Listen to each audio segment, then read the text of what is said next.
एकदाची गोष्ट आहे. महाराष्ट्रातील एका गावात एक गरीब स्त्री आपल्या पतीसोबत राहत होती. तिच्या पतीची तब्येत नेहमीच खराब राहायची. ती स्त्री घराघरात काम करून आपले घर चालवत होती. तिने शक्य तेवढे पतीचे उपचार करवले, पण काहीच फायदा झाला नाही. एक दिवस ती पूजापाठ करायला मंदिरात गेली होती. परत येताना काही सुहागिणी स्त्रियांची भेट झाली. तिने त्यांना आपल्या पतीच्या आजाराबद्दल सगळं सांगितलं. तेव्हा त्या सुहागिणी म्हणाल्या, "तू चिंता करू नकोस. आजपासूनच माता पार्वतीचं सच्चे मनानं ध्यान लाव. माता पार्वती तुझ्यावर नक्कीच कृपा करतील." त्याप्रमाणे तिने सच्चे मनानं माता पार्वतीचं ध्यान लावलं. रात्री झोपताना माता पार्वती तिच्या स्वप्नात आल्या आणि विचारलं, "मुली, काय बात आहे? तू मला आठवलंस?" ती स्त्री म्हणाली, "आई, मी माझ्या पतीला खूप प्रेम करते. पण माहीत नाही आमच्या नशिबात काय लिहिलंय की माझा पती नेहमी आजारी राहतो. कधी कधी वाटतं मी विधवा होणार आहे. आई, माझ्यावर कृपा करा आणि माझ्या पतीला बरा करण्याचा काही उपाय सांगा."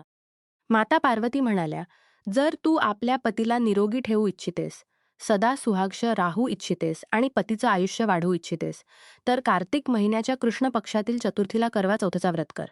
या व्रतामुळे प्रत्येक सुहागिणीच्या पतीचं आयुष्य वाढतं. पती नेहमी निरोगी राहतो आणि लक्ष्मीची कृपा होऊन घरातील गरिबी कायमची दूर होते." ती स्त्री म्हणाली, "आई, मी दरवर्षी करवा चौथचा व्रत करते, तरीही माझा पती बरा होत नाही आणि मला विधवा होण्याची भीती वाटत राहते." माता पार्वती म्हणाल्या, करवा चौथच्या व्रत सुहागिणी स्त्रिया आपल्या पतीच्या दीर्घ आयुष्यासाठी कठोर निर्जला व्रत करतात. या व्रतात सोन्याचा शृंगार करून करवा मातांची पूजा केली जाते. या व्रताचे काही नियम आहेत. जर एखाद्या स्त्रीने नियमांचे पालन नीट केले नाही, तर व्रताचे फळ मिळत नाही आणि पतीचे आयुष्य वाढण्याऐवजी कमी होते. ती स्त्री म्हणाली, "आई, मग मला काय करावल्या? आता मी तुला एक गोष्ट सांगते. ती लक्षपूर्वक ऐक. येणाऱ्या करवा चौथला या गोष्टीत सांगितलेल्या नियमांचे पालन कर." म्हणजे तुझे व्रत व्यवस्थित होईल, फळ मिळेल, पती निरोगी होईल आणि तू सदा सुहागीण राहशील. एका गावात एका सावकाराला 7 मुलगे आणि 1 मुलगी होती. 7ही भावंडांमध्ये खूप प्रेम होतं. एकदा करवा चौथच्या दिवशी सावकारणीने 7 सून आणि मुलीसह करवा चौथचा व्रत केला. 7ही भाऊ नेहमी बहिणीसोबत जेवत. त्या दिवशी भावाने बहिणीला जेवायला बोलावलं. बहीण म्हणाली, "आज माझा करवा चौथचा व्रत आहे. चंद्र उगवेपर्यंत मी जेवणार नाही." भावाने विचार केला, "आमची बहीण रोज आमच्यासोबत जेवते.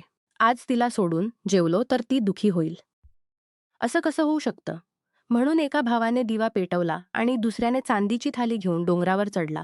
दिवा पेटवून म्हटलं, "बहीण, चंद्र उगवला, चंद्र उगवला. आता चंद्राला अर्घ्य दे आणि जेव." बहीण भावांना म्हणाली, "भाभी, चंद्र पहा." भाभी म्हणाल्या, "चंद्र तुझ्यासाठी काढला आहे, तूच पहा.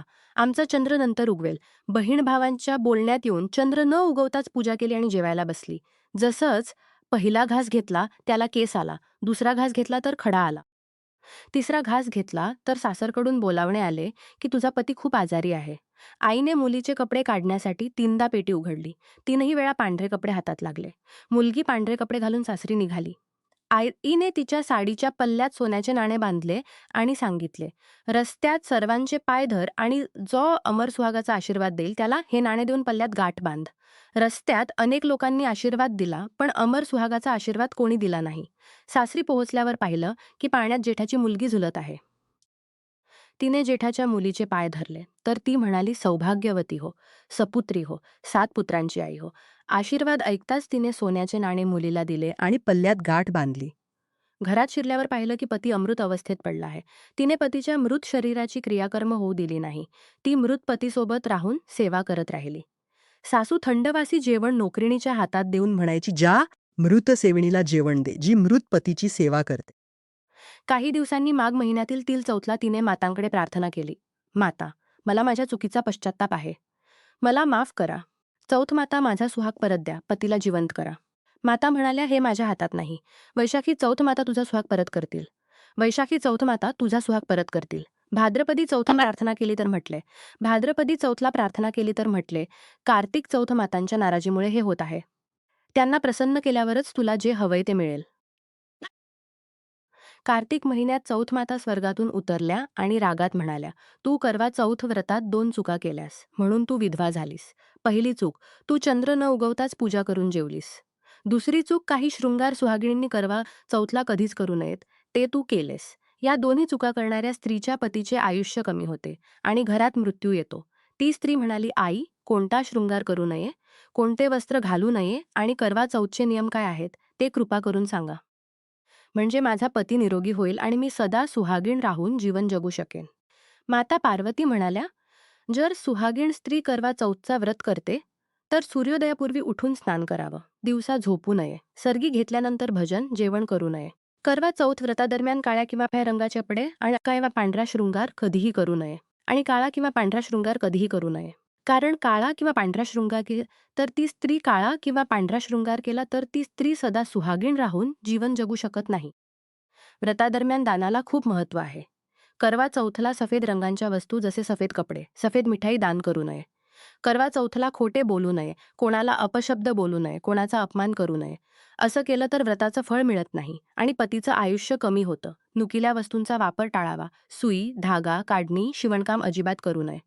अन्यथा व्रताचं फळ मिळत नाही. त्यानंतर त्या स्त्रीने नियमानुसार शृंगार करून योग्य वस्त्रे घालून करवा चौथचा व्रत केला. करवा चौथ मातांच्या चरणी पडून क्षमा मागितली. मला इतकी मोठी शिक्षा देऊ नका. माझा सुहाग माझ्याकडून घेऊ नका. तुम्ही जगाची माता आहात. सर्वांच्या इच्छा पूर्ण करता. माझी बिघडलेली स्थिती सुधारा. सुहाग परत द्या. पतीला जिवंत करा.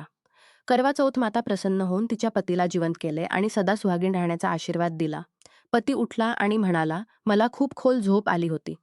स्त्रीने सर्व सांगितले की 12 महिने ती त्याची सेवा करत होती आणि करवा चौथ मातांनी तिचा सुहाग परत दिला आहे. पती म्हणाला, आपण चौथ मातांचे उद्यापन करावे. चुरमा बनवला आणि दोघे पिऊन चौपट खेळू लागले. नोकरीने जेवण घेऊन आली. पाहून तिने सासूला सांगितले, मालकीन, आज मी एक नवीन दृश्य पाहिलं. ज्या बहुबाई मृत पतीची सेवा करत होत्या, आज त्यांचा पती जिवंत झाला आहे. सासूने मुलाला जिवंत पाहून खूप आनंद झाला. सूनला विचारले, बहू, हे सगळं कसं झालं? सूनने सासूचे पाय धरले आणि सांगितले, हे करवा चौथ मातांचा आशीर्वाद आहे. सर्व लोक चौथ मातांची कृपा पाहून खूप खुश झाले. सर्व स्त्रिया आपल्या पतीच्या दीर्घायुष्यासाठी व्रत करण्याचे वचन दिल्या आणि म्हणाल्या, चौथ माता, जसं सावकाराच्या मुलीचा सुहाग तुम्ही अमर केलात, तसा आमचाही सुहाग अमर करा. त्या स्त्रीने येणाऱ्या करवा चौथला विधिविधानाने शृंगार केला. तिचा आजारी पती पूर्णपणे निरोगी झाला आणि घरातील गरिबी कायमची दूर झाली. जर सुहागीण स्त्री आपल्या राशीनुसार कपडे आणि चुड्या घालते तर करवा चौथ अधिक फलदायी होतो. जर राशी मेष असेल तर मेष राशीचा स्वामी मंगळ आहे. या राशीच्या महिलांनी करवा चौथच्या दिवशी लाल किंवा सोनेरी रंगाची साडी, सूट किंवा लहंगा घालावा. त्याच रंगाच्या चुड्याही घासेल तर सिल्व्हर किंवा लाल रंगाचे कपडे घालावेत आणि लाल रंगाच्या चुड्या घालाव्यात. असं केल्याने पतीचं खूप प्रेम मिळतं. जर राशी मिथुन असेल तर मिथुन राशीचा स्वामी बुध आहे. या राशीच्या महिलांनी हिरव्या रंगाच्या साडी, सूट किंवा लहंगा घालावा. त्याच रंगाच्या चुड्या घालून पूजा केली तर शुभ राहतं आणि व्रताचं दुप्पट फळ मिळतं. जर राशी कर्क असेल तर कर्क राशीचा स्वामी चंद्र आहे. या राशीच्या महिलांनी लाल रंगाची साडी घालावी आणि रंगबिरंगी चुड्या घालाव्यात. हे कर्क राशीच्या स्त्रियांसाठी खूप शुभ मानलं जातं. जर राशी सिंह असेल तर सिंह राशीचा स्वामी सूर्यदेव आहे. या राशीच्या महिलांनी लाल, गुलाबी किंवा सोनेरी रंगाचे कपडे घालून पूजा करावी. असं केल्याने करवा मातांचा आशीर्वाद लवकर मिळतो आणि व्रत खूप फलदायी होतं. जर राशी कन्या असेल तर कन्या राशीचा स्वामी बुध आहे. या राशीच्या महिलांनी लाल, हिरवा किंवा सोनेरी रंगाची साडी, सूट किंवा लहंगा घालून करवा मातांची पूजा करावी. त्याच रंगाच्या चुड्याही घालाव्यात. यामुळे पूजेचं शुभ फळ मिळतं. जर राशी तुला असेल तर तुला राशीचा स्वामी शुक्र आहे. या राशीच्या महिलांनी लाल, सिल्वर किंवा सोनेरी रंगाचे कपडे आणि चुड्या घालून पूजा करावी. असं केल्याने शुभ फळ मिळतं. जर राशी वृश्चिक असेल तर वृश्चिक राशीचा स्वामी मंगळ आहे. या राशीच्या महिलांनी लाल, मेरून किंवा सोनेरी रंगाचे कपडे आणि चुड्या घालून करवा चौथची पूजा करावी. यामुळे पती पत्नीमधील प्रेम वाढतं. जर राशी धनु असेल तर धनु राशीचा स्वामी बृहस्पती आहे. या राशीच्या महिलांनी पिवळ्या किंवा आकाशी रंगाचे कपडे घालून पूजा करावी. असं केल्याने शुभ फळाची प्राप्ती होते. जर राशी मकर असेल तर मकर राशीचा स्वामी शनी आहे. या राशीच्या महिलांनी निळ्या रंगाचे कपडे घालावेत आणि निळ्या रंगाच्या चुड्या घालाव्यात. यामुळे लाभ होतो. जर राशी कुंभ असेल तर कुंभ राशीचा स्वामीही शनी आहे. या राशीच्या महिलांनी निळ्या किंवा सिल्व्हर रंगाचे कपडे आणि चुड्या घालून करवा मातांची पूजा करावी. असं केल्याने पूजेचा शुभ लाभ मिळतो. जर राशी मीन असेल तर मीन राशीचा स्वामी बृहस्पती आहे. या राशीच्या महिलांनी सोनेरी रंगाचे कपडे आणि सोनेरी रंगाच्या चुड्या घालाव्यात. हे या राशीच्या महिलांसाठी शुभ मानलं जातं आणि त्यांना दुप्पट फळ मिळतं. नमस्कार मित्रांनो, तुम्हाला ही कथा आवडली असेल तर चॅनेलला सबस्क्राईब करायला विसरू नका. आणि यापेक्षाही अधिक रंजक व्हिडिओ पाहण्यासाठी माझ्या चॅनेलवर नुकताच अपलोड केलेला नवीन व्हिडिओ नक्की पहा. तो तुम्हाला खूप आवडेल अशी मला आशा आहे.